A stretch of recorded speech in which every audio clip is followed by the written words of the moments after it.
Welcome to The Explainer. You know, the European Union can feel like a bit of a mystery, right? Like this big, complex machine.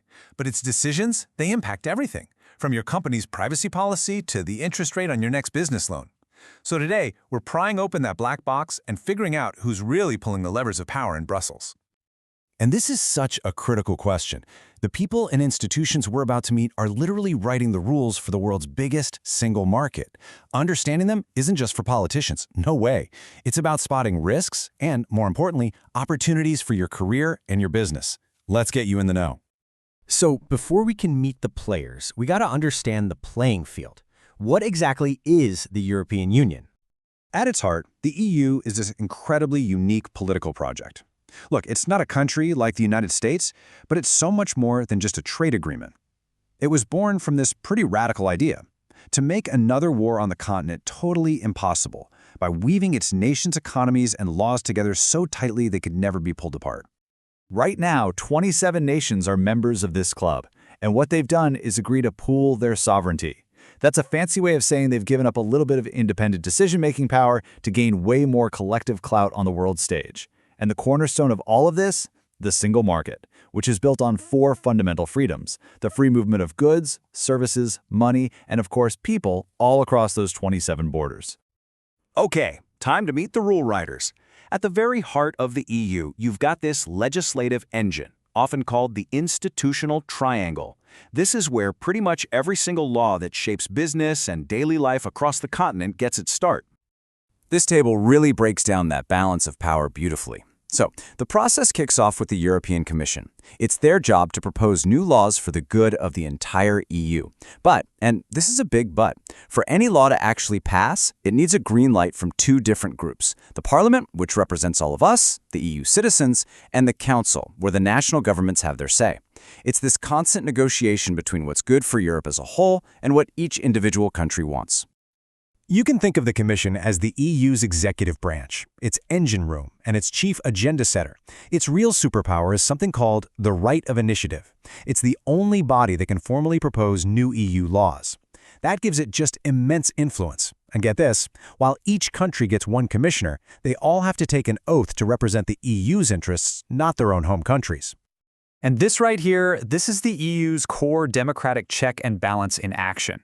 For any law to pass, it needs what's called a double majority. First, it has to win a majority vote in the European Parliament. That's the voice of the people. But at the exact same time, it also has to win a majority vote in the Council, the voice of the national governments. One literally cannot act without the other, and that forces a compromise between what citizens are demanding and what individual countries are willing to accept.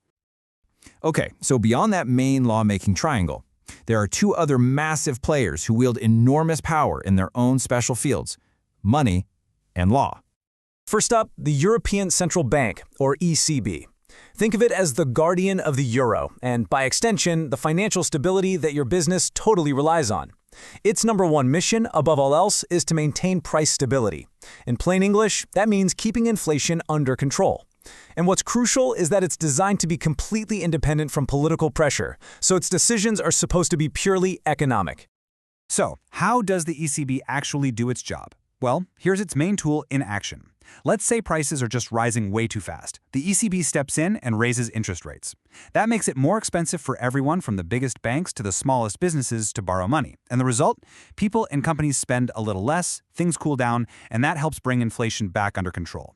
It's an incredibly powerful lever with very direct, real-world consequences for all of us. Next, we've got the ultimate legal referee, the Court of Justice of the EU. Its whole job is to make sure that every member state, every company, every individual is playing by the exact same set of rules. It guarantees that an EU law is understood and applied the same way in Lisbon as it is in Helsinki. And this is its most critical power. It's called the principle of supremacy. And it means that if a national law clashes with an EU law, the EU law wins every time. This principle, enforced by the court, is basically the legal glue that holds the entire union and its massive single market together. All right, so we've seen who makes the laws and who enforces them. But with a budget that runs into the hundreds of billions of euros, who's making sure all that money is actually being spent correctly? This is how people often describe the European Court of Auditors. It's the independent watchdog, and its mission is to check if EU funds are being used legally, efficiently, and for what they were actually intended for. Basically, it holds all the other institutions accountable to you, the taxpayer. But their job isn't just about crunching numbers and checking receipts. They also do these things called performance audits, which ask a much bigger, more important question: are these EU-funded projects actually working? Is that billion-euro bridge project actually delivering real value? Their reports can be super critical, and they're a key tool for public accountability. All right, we've met the whole cast of characters. But let's bring this all home. Why should you, as an entrepreneur, a tech professional, or a business leader, actually care about any of this? Simple. Because their decisions create your reality. For entrepreneurs, this whole system is basically a map of opportunities and risks. I mean, when the Commission first proposed GDPR, sure, it was a compliance headache for some, but it also created an entire new industry for privacy tech. When the Parliament and Council approve research funding, that's capital you can tap into for your next big idea. And if you're in the digital space, oh man, the Parliament and Council are literally writing the rules of your game. Landmark laws like the Digital Markets Act and the Digital Services Act are forcing the biggest tech platforms on the planet to fundamentally change their business models if they want to operate in Europe. Your company's financial health is directly tied to these institutions. The ECB's decisions on interest rates can literally determine the cost of your expansion plans. And at the same time, the Commission's trade deals decide whether you can sell your products in new international markets without getting hit by crippling tariffs. And, it's not just about the money. These institutions are setting the ethical and environmental agenda for the world. The European Green Deal, proposed by the Commission, passed by the Parliament and Council, it's not just some policy paper. It is a massive, continent-wide framework that is fundamentally changing how every business has to think about sustainability and corporate responsibility.